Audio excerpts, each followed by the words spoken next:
అబ్బో ఇక్కడ కేజీ చీరలు కొంటే అర కేజీ చీరలు ఫ్రీ అంట. మంగళ్య షాపింగ్ మాల్ కేజీల్లో సేల్, టన్నుల్లో ఆనందం. పొద్దున్న లేవగానే పాల ప్యాకెట్లు తీసుకురావడం మొదలు రాత్రి బయట డిన్నర్ చేయడం వరకు ఎలాంటి పేమెంట్స్ అయినా ఫోన్ ద్వారానే చెల్లిస్తున్నాం.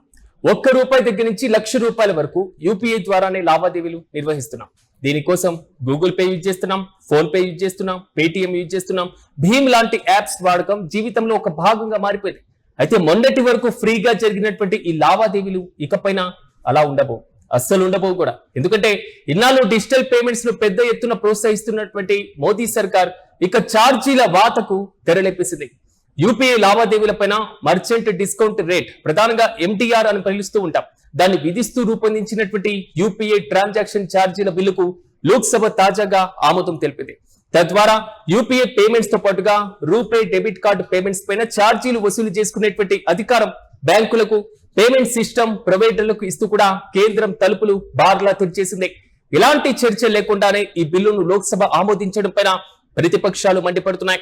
ప్రధానంగా యూపీఐ లావాదేవీలపైన ఛార్జీలు విధించేటువంటి బిల్లుకు లోక్సభ ఆమోదం తెలిపింది. ఛార్జీలను విధించేటువంటి అధికారం బ్యాంకులకు అప్పగిస్తూ కూడా కీలక నిర్ణయం తీసుకుంది. ఈ మేరకు పేమెంట్స్ అండ్ సెటిల్మెంట్ యాక్ట్ 2007లో చట్ట సవరణకు లోక్సభ గ్రీన్ సిగ్నల్ ఇచ్చింది. ఎలాంటి చర్చ లేకుండానే ఈ బిల్లును లోక్సభ ఆమోదించడం జరిగింది. ఇక త్వరలో రాజ్యసభలో కూడా ఈ బిల్లును కేంద్రం ప్రవేశపెట్టనుంది. రాజ్యసభలో కూడా ఆమోదం పొందిన తర్వాత రాష్ట్రపతి ద్రౌపది ముర్ము ఆమోదానికి పంపనున్నారు. ఇక రాష్ట్రపతి ఆమోదించాక ఈ బిల్లు చట్టం రూపంలో అమల్లోకి వస్తుంది. అయితే త్వరలోనే ఇది అమల్లోకి వచ్చేటువంటి అవకాశాలు అయితే చాలా స్పష్టంగా కనబడుతున్నాయి. ఇదిలా ఉండగా యూపీఐ వ్యవస్థలో ఇది ఒక పెద్ద పెను మార్పుగానే భావించాలి. ఇక నుంచి యూపీఐ చెల్లింపులకు ఛార్జీలను విధించనున్నారు. ప్రస్తుతం యూపీఐ లావాదేవీలపైన ఎలాంటి ఛార్జీలు విధించడం లేదని మనందరికీ తెలుసు.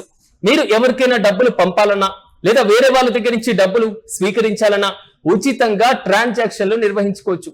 ప్రస్తుతం మొబైల్ రీఛార్జ్ దగ్గర నుంచి ఇతర యూటిలిటీ బిల్లుల చెల్లింపు వరకు ప్రతి సమయంలో కూడా కొత్త ఛార్జీలను ఇకపైన వసూలు చేయనున్నారు. అయితే ఇక నుంచి పెద్ద వ్యాపారుల నుంచి యూపీఐ లావాదేవీలకు ఛార్జీలను కూడా వసూలు చేసేటువంటి అవకాశాలు కనబడుతున్నాయి. మీరు యూపీఐ ద్వారా డబ్బులు పంపితే మీ నుంచి సొమ్ము దుకాణదారులు స్వీకరించడానికి కొంత రుసుము స్వీకరించాల్సి ఉంటుంది. అంటే మనమే రుసుమును చెల్లించాల్సినటువంటి అవసరం ఏర్పడబోతుంది. దుకాణదారు నుంచి బ్యాంకులు ఈ రుసుమును వసూలు చేయనున్నారు. అయితే చిన్న దుకాణదారులకు కూడా కాకుండా పెద్ద పెద్ద వ్యాపారుల నుంచి యూపీఐ లావాదేవీలకు ఈ రుసుములు వసూలు చేయనున్నారు. 2000కు పైబడినటువంటి ట్రాన్సాక్షన్లకు ఈ ఛార్జీలు విధిస్తారని తెలుస్తున్నాయి. లోక్సభలో ఆమోదం పొందిన తర్వాత తాజాగా ఈ బిల్లు ఎంత మేరకు ఎంటీఆర్ ఛార్జీలు విధిస్తారు అన్న దానిపైన ఎప్పటికీ స్పష్టత లేకపోయినా 2000కు మించినటువంటి లావాదేవీలపైన 0.3% నుంచి 0.5% వరకు ఎంటీఆర్ ను విధించేటువంటి అవకాశం ఉందని సంబంధిత వర్గాల ద్వారా తెలిసిందే. అంటే ఈ ఛార్జీల భారం వ్యాపారులపైన ఉండనున్నట్లుగా ప్రభుత్వ వర్గాలు చెప్తున్నప్పటికీ అంతిమంగా కొనుగోలుదారులపైనే భారం పడుతుందన్న వాదనలు కూడా సర్వత్రా వినిపిస్తున్నాయి. ఉదాహరణకు ఒక విషయాన్ని చెప్పుకుందాం. ఓ కస్టమర్ 2000 విలువైనటువంటి ఒక వస్తువును ఓ షాప్ లో కొన్నాడు అనుకుందాం. రూపే డెబిట్ కార్డు లేదా యూపీఐ యాప్ల ద్వారా రుసుమును చెల్లించాడు.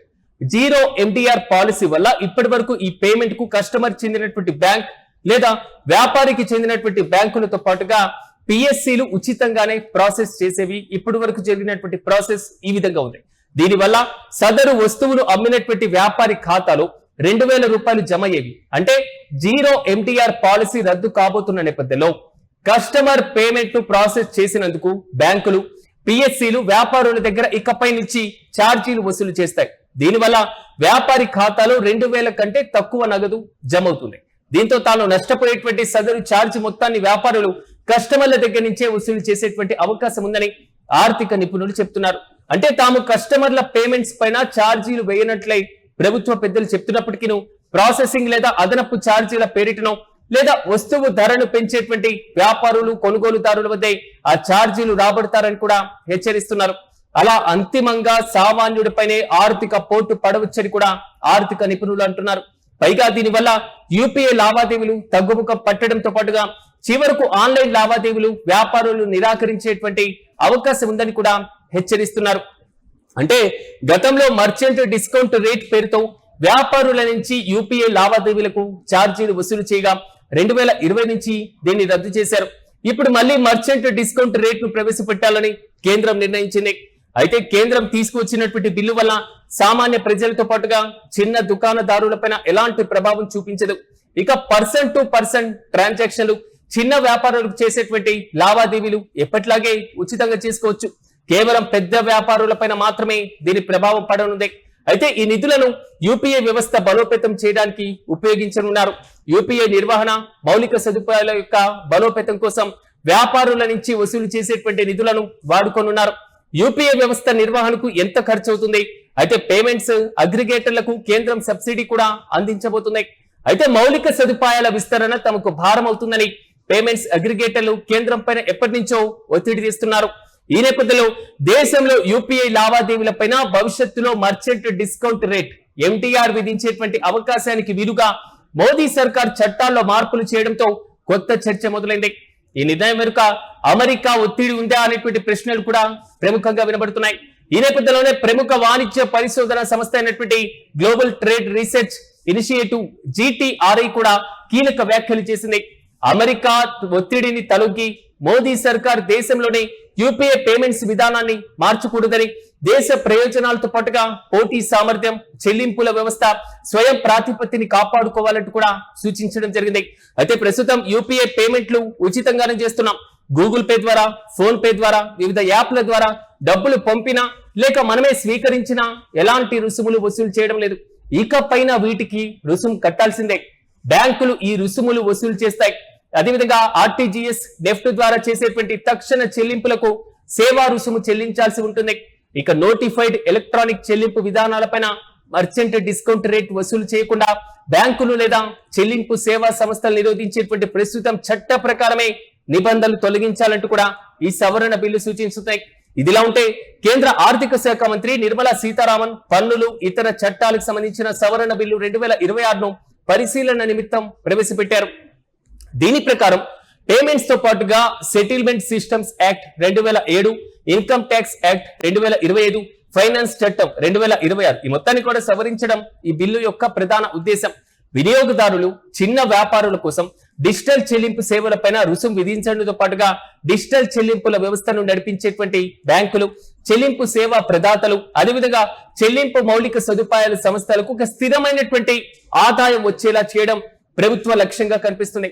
ప్రస్తుతానికి సెక్షన్ 296 ప్రకారం నిర్దేశించినటువంటి ఎలక్ట్రానిక్ చెల్లింపు విధానాలను ఉపయోగిస్తున్నందుకు గాను ప్రత్యక్షంగా లేదా పరోక్షంగా ఎటువంటి రుసుము విధించడం లేదు.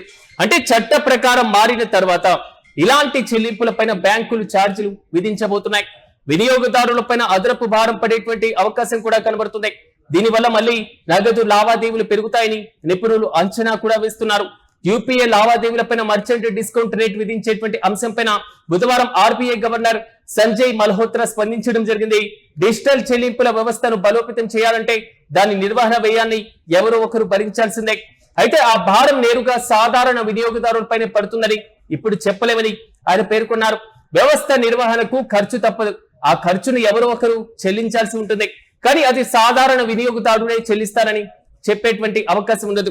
ఓవరాల్ గా మాత్రం యూపీఐ పేమెంట్స్ పైన ఇకపైన మనం కూడా ట్యాక్స్ ను కట్టాల్సినటువంటి పరిస్థితి వస్తుంది. మరి చూడాలి ఆర్థిక నిపుణులు దీనిపైన ఏ విధంగా స్పందించబోతున్నారు. కేంద్ర ప్రభుత్వం ప్రతిపక్షాల నుంచి విమర్శలు వస్తుంది కాబట్టి ఏమైనా మార్చేటువంటి అవకాశాలు కనబడుతున్నాయి. ఒకవేళ ఇలాంటి భారమే పడితే పరోక్షంగా సామాన్య ప్రజలపైన కూడా భవిష్యత్తులో పడేటువంటి అవకాశాలు కనబడుతున్నాయి అనేటువంటి క్వశ్చన్ కూడా రైజ్ అవుతుంది. ఇప్పుడు లిమిట్ పెట్టారు కాబట్టి భవిష్యత్తులో అందరికీ వర్తించేటువంటి రీతిలో ఇలాంటి పన్ను వ్యవస్థ తెచ్చేటువంటి పరిస్థితులు కూడా ఉన్నాయి అనేది మాత్రం ప్రతిపక్షాల దగ్గర నుంచి వస్తున్న ప్రధాన విమర్శ.